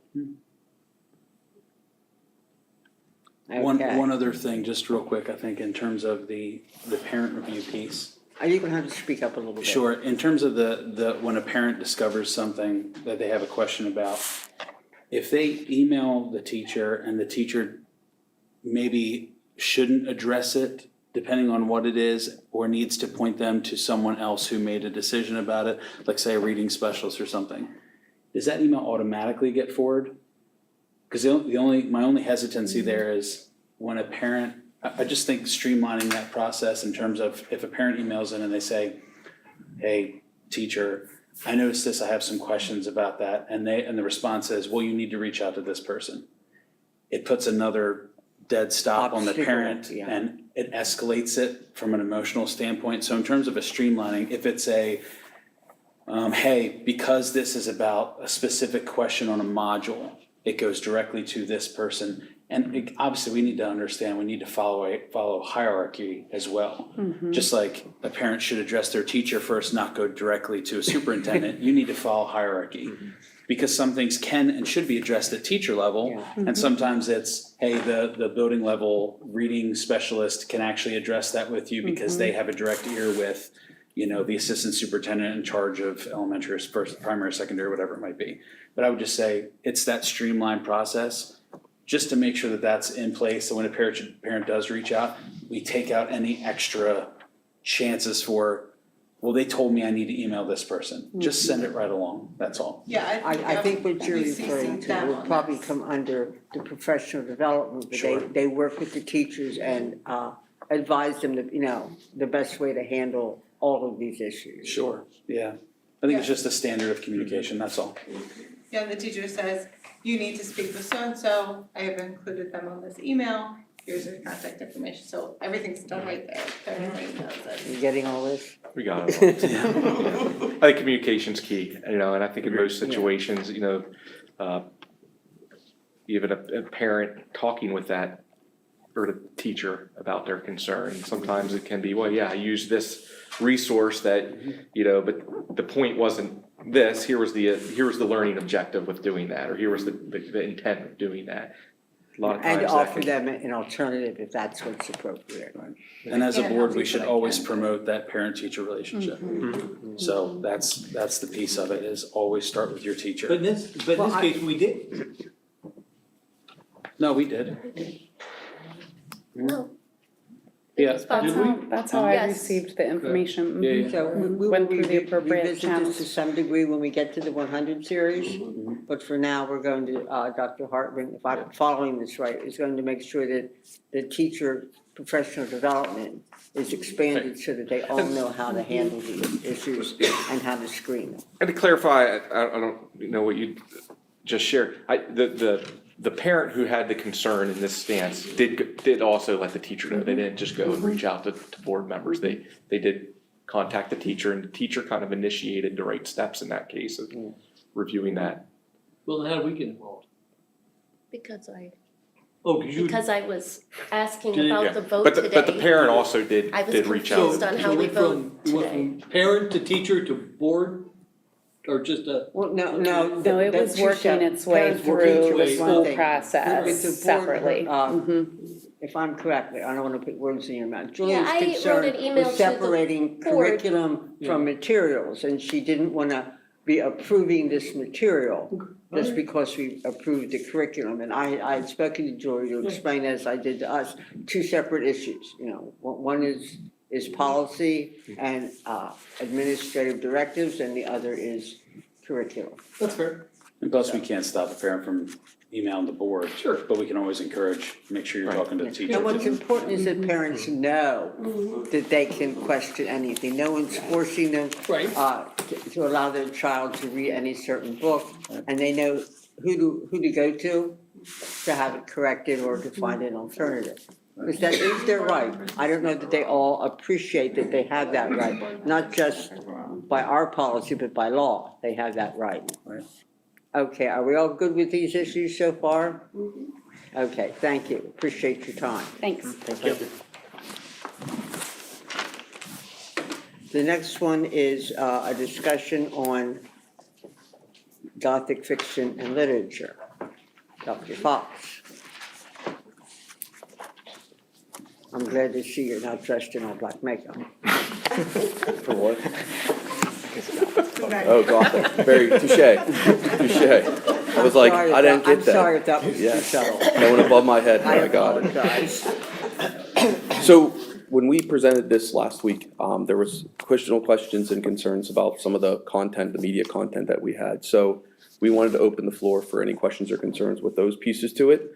We did propose a couple options that we can do with the courses that would kind of still satisfy, still offering the course, but being able to make sure that we're meeting kind of the board's expectations of that. My first concern is the grade levels. Mhm. I saw that you did some scrubbing of the readings in the movies, but it says you're considering limiting it to juniors and seniors. And we can do that. Just considering? Considering based on, right, we don't know, like, we're leaving it up to you to, as the board to decide what Our level initial of potential. recommendation was Yeah, 9 to 12. right. Yeah, I know. Yeah. So And if there you, was some concern about, right, so if you asked and said we can still move forward with it, and if that's what's holding us back from moving it forward, we can offer it to 11th and 12th grade as an elective too. Were you gonna say something? Go ahead. There seems to be a whole lot of movie watching and book reading. Where's the discussion? Where's the, I mean, But it's not, watch the entire movie. correct me if I'm watch wrong, the it's not the whole movie, but snippets of it. There's right, some it's that Some of say them are the experts, entire, but some are the entire movie, some are bits and there's parts. a watch You the don't know haunting, how much watch of it the is haunting, parts. watch clips, watch Nosferatu. I mean, it's all Right. whole movies. And when I There's some talked, experts. right, and when I talked to the teacher about this, he indicated to me that it's not, that a lot of this, majority of it's 1 to 2 minute clips. Okay, 1 to yeah, 2 'cause minute like pieces to it. Nosferatu in 1922 is not gonna be a 2-hour movie. Mhm. So. And even right, and then even the 2 keystone kind of literature pieces from Stephen King and Edgar Allan Poe pieces, those are actually resources that are how they composed a Gothic literature side to it. So it's actually not necessarily a story of it, it's actually how they create that type of literature. So those are unique in that sense of it, of just what their mindset was, how they actually created it, and the process of writing it. So it's kind of a educational standpoint to it, not necessarily reading a Stephen King book. And it is an elective. It's not gonna be mandated for every. But if we said that we would wanna offer to 11th and 12th graders, and then what we also, our first, even the day after we had the board meeting, we talked about, we can reduce the MA and R rated, so we really have an option to do a PG and PG-13 movies across that too. That neither one of those options is not enough that it would eliminate the course. We could still offer it with those 2 different things and still be able to offer a quality course that students are interested in. I'd like to say thank you for looking into that and accommodating and coming back. I really appreciate that. I still honestly have some concerns as far as in, even with some of the PG-13 rated movies and stuff, you're still dealing with a severe amount of violence and horror, which in today's day and age with school safety and everything, I feel like it's almost counterproductive. Like, we want a very safe school and everything like that, but then we're also gonna watch horror and violence movies with people killing each other. It just seems like What about the civil the war? disconnect. Like, that's completely different. I mean, you're talking about like historical things that happened and the effects of it and stuff like that versus watching a horror movie with, possessed people dragging into hell and all just different violence and gore and all that kind of stuff. I feel like the district's finances and time and resources could be spent on much better electives than this. I get that it's an elective and that it's your choice. I completely understand that. I just think there's better ones that we could be doing than offering these and glorifying violence in these times. And I would agree. That's my personal. Right, and I would personal agree opinion. that, right, and it's not the only course that we proposed, we had 8 other classes additionally. So this is like, in the sense of other electives, we are also bringing 8 other electives across the board, so, yeah. Mhm.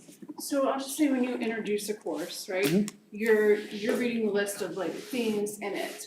But as far as like in a course syllabus, you're gonna have like the structure, what's gonna be discussed, how it's gonna be discussed.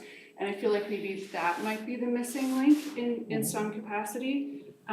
Just because there's a list of movies and kind of what they do and do not have in them, but there's nowhere that says how it's going to be utilized. Agreed, and that's where I would say across all of the courses yet, is that the idea of the proposal is really just a skeleton to kick off. Right. And then once it's approved, then we start getting into some of the modern learning kind of curriculum sides of it, I of think what that's stage he's one, saying. correct. For And we started looking at, into the future of that is starting to develop as more of our departments go through this process, to kind of be developing it concurrently as we're proposing it, just to give us that outline to it. But our departments that, when we have things like world language and some of those, haven't hit that process of writing yet. So they wouldn't be able to, once they get into that piece, our hope is that we can start developing a level 1 when we're presenting kind of a stage 1 to everybody. That's kind of what you would see. We're just not there at all of the different departments yet. I think there's a couple things to think about with that, because I do think that's a kind of not a stumbling block, but I've always struggled with like course approval. This is strictly a high school issue, not because anything wrong, but this is just what happens in high school when you have credit-based classes and like up until 8th grade, just 7th grade math, it's just 7th grade math. You don't have electives, you don't have, but it's, think about the ELA curriculum approval process that we spent a lot of time talking about, and what did we say, that was a 15-month process. Curriculum, you've heard me say it a million, writing curriculum isn't easy, it's a complex process. So it is a little bit of a sticky wicket at the high school level when they want to approve a new course, because you're not going to go through the process of developing a full curriculum to have it shot down.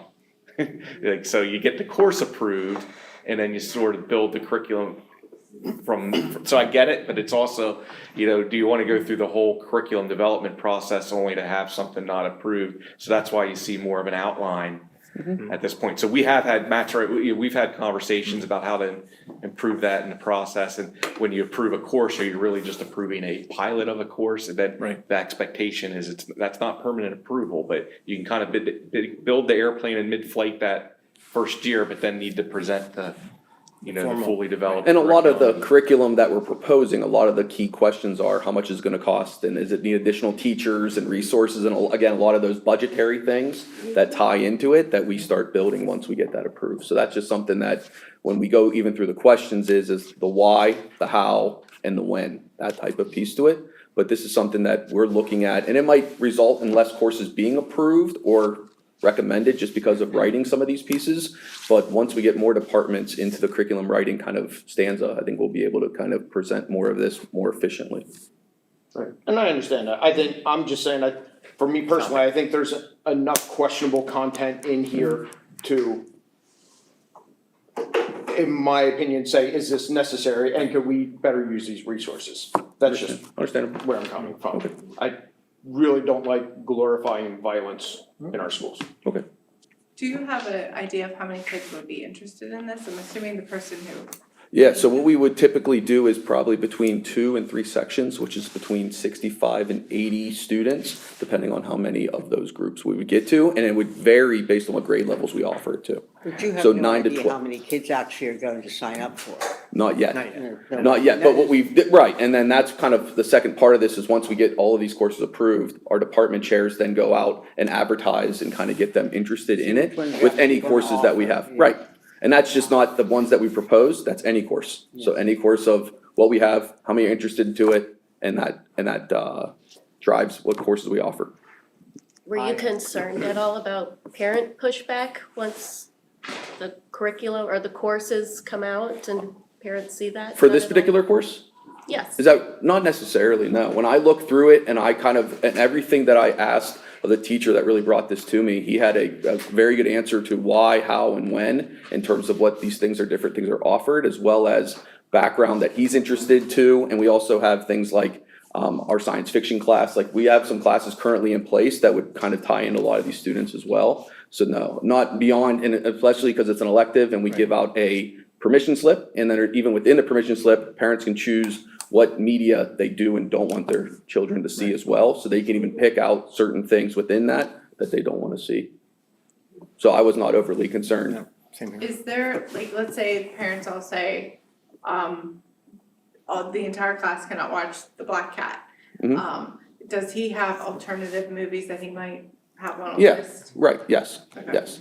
And it's one of those things that he gets that very first permission slip the first couple days of the class. So he's able to curtail it based on what he's getting back from the first couple days and then able to kind of move where that is. But even the idea of having removed the R and MA ones, we still had a list of classes that were able, so that didn't obviously trump the class itself. When you're looking at the list of movies, it mentions Hays Code. Mhm. I'm familiar, I think, Ms. Bartot, you mentioned, Mark, Common could you Sense speak Media. up a little bit? Yeah, please? sorry. You mentioned Common Sense Media, which I've used many times, but Hays Code, I'm not, is that like a school rating? Is it old? Mhm. I just never heard that mentioned before, and I see a lot, it says, this means the film met the morality requirements of the Hays Code. I've just never heard that, so I was curious what that. So what, He's speaking up, but it's Yeah. 30s to the 50s. 30s to the 50s. so what that, right, so what that means is it's actually, I if was you born were. in 82, that's why I missed that. Yeah. It's in the course proposal pieces, but basically and that's why I asked him, because on some of his original ones, it said approved and passed. And I was like, what does that mean? And basically what that means is labels used before the Motion Picture Associate came up with a rating scale, and then that's called the Hays Code. This was a set of morality rules that are including no profanity, no content, sexual content, and on-screen drug use, and some of those inappropriate things. So that's the Gotcha, so Hays. this is, okay, specifically for the movies that are unrated. Correct. That were. Or the ones that say, if you look at it and it says pass/approved, that falls on that Hays Code. And Gotcha, those are your older movies. yeah. Yeah, I should there have is read one the on there whole that's not document. rated yet. Yeah. It's not released yet. Yeah, Also. that one was sort of surprised. Hasn't Right. even been rated, they had it on there. I'm having trouble getting comfortable with this too. I don't think I'm approved, maybe I am. But, and I went to a period myself when I loved horror movies, I loved scary movies, and then they got bloodier and coarser, and I just aged enough to lose my taste for them. So I understand the attraction for this, but from what little I've seen of some of these, they can be rather extreme. And I tend to agree with Mr. Hurst here, with all the possible literature that we could put specialized courses in, why this one? And we talk so much, say, about kids with mental illness and so forth, and here we're offering this. I'm just not sure this is the best choice. Now, perhaps you can massage it enough and come up with a syllabus that explains it on a different level than just looking at gory movies. But until we reach that point, I can't get comfortable myself. Okay. So, does anyone else have any input they'd like to add to this as far as where we move next? Would someone like to make a motion one way or For- the other? For next steps for move, I think we can do it both. Well, are you making a motion? I will make a motion once we're done talking about it. I think we're done. Yoo-hoo.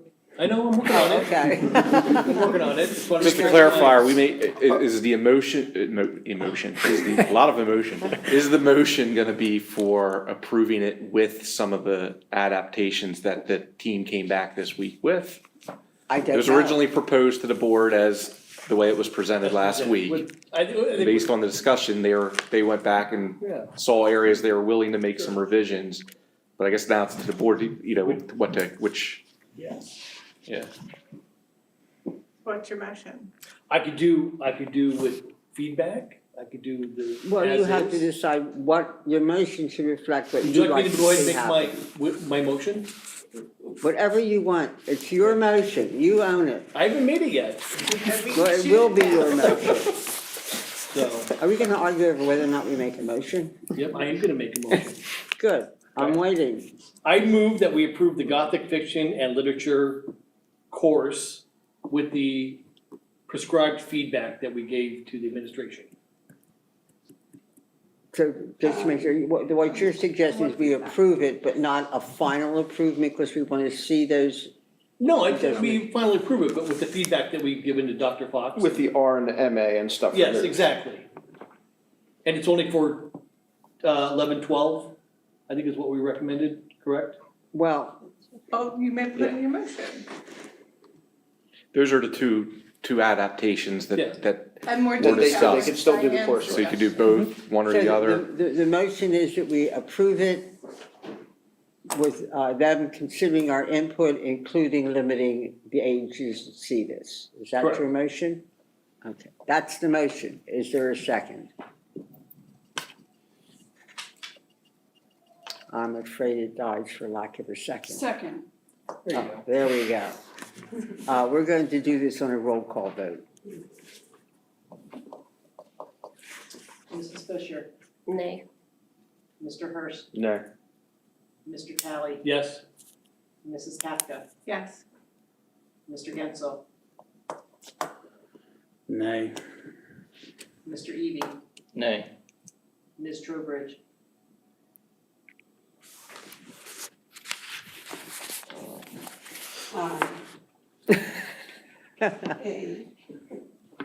Dr. Martin, Aye. Mrs. Grau, Nay. 5 nays, 4 yeses. but failed. Okay, Okay. it fails. Now, I will add, and if anyone at the table disagrees, you can speak up. That doesn't mean you can't fix this. Yeah, I haven't. I mean, as you can see, a lot of it are still sort of torn. If you think that you can present it in a way that explains the course better, controls the course better, the board will reconsider. Am I right, folks? Sure, we always reconsider it when it comes back. Well, I know you will. You made the motion. I did I'll make another one. Yeah, I'm only one vote away. right. Okay? And I just wanted to say, I think, I'm not against this type of fiction at all. And horror has a huge fascination in our country, and there are several, I mean, I remember, years ago, they even had a, what was it? It was a film makeup challenge called Face Off. It's almost always horror-based. There's so much fascination around that stuff. I think, for me, it's an issue of focus. And it is hard, when you focus on the Gothic horror thing, it's a slightly hard sell in a lot of ways. I do wonder if there's a way to combine this in some way. Is there a supporting genre that's a compare and contrast that isn't? Is there something to take it from we love horror to let's talk about the way this is written? Because I do see the way a lot of this is laid out. It's a study of certain people in the genre and stuff.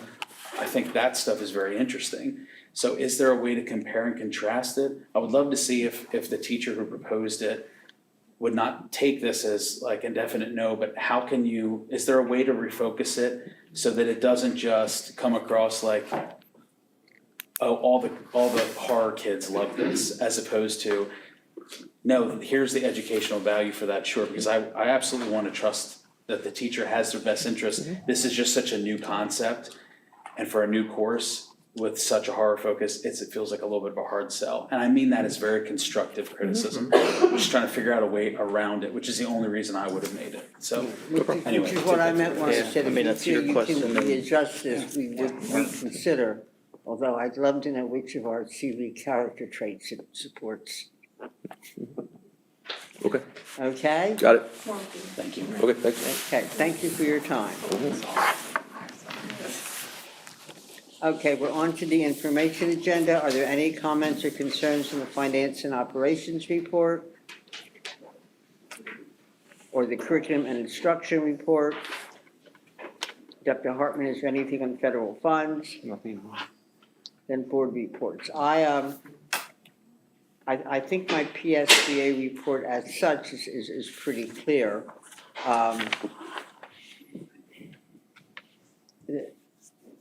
I went to the delegate assembly, and I think, were you online, and I'm not going to make a big issue out of this. The bylaws, if anyone wants to read what they proposed, I have a copy of this. They gave everyone a printed copy. And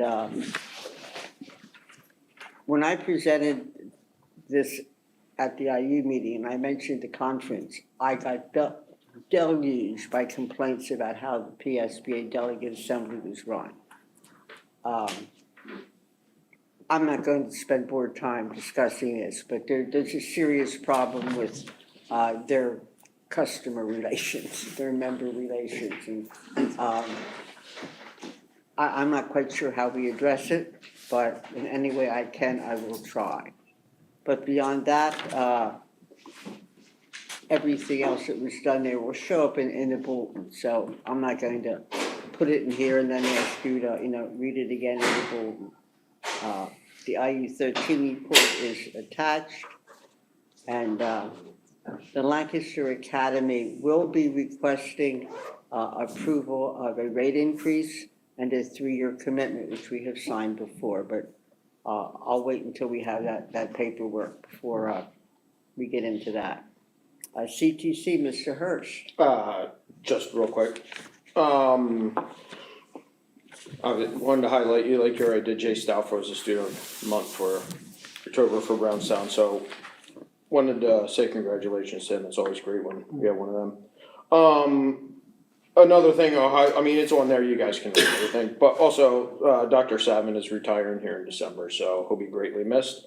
We're in the process of finding his replacement and stuff, going through that whole procedure, so just wanted to let you guys know that too. I appreciate you putting that on there. I found that interesting, seeing how many people are signed up for which specialty. Well, yeah, the attendance, whatever. I enrollment. appreciated that. Yep. Is that the final registration? No, that gets adjusted as kids pick and drop courses and stuff like that. So it's like almost every month they come out with an updated one. Some kids So- switch and decide they don't like what they were in. That, or it's not, they didn't make the cut, so they had to go to a different, pick the second option or something, or they discontinue a course or whatever. I found that interesting. Anything else? Any questions for Mr. Hirsch? Yeah, it's interesting, they either wanna cook, repair cars, like when you look at the top attendant. Oh, yeah. It's cooking, it's cars, and then protective services, I'm not entirely sure what that. Police Okay, and so it's like an EMS and intro stuff and, like that, yeah, that's interesting. Construction team. Have anything from the construction team? Nothing? Not yet? You know what, we had our meeting last Next Tuesday. Tuesday, I can't even remember, honestly, sorry.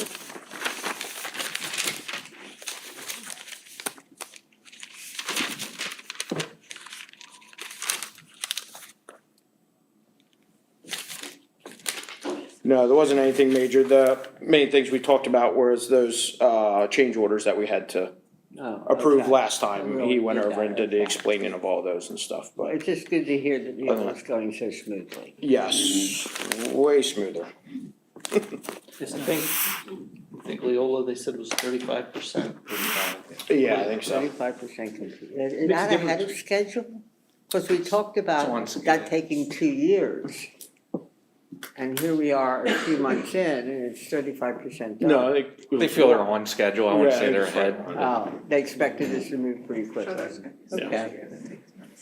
Report from the nominating team. I had asked Mrs. Trowbridge to take care of that for us. I'll give you the floor. Okay. Well,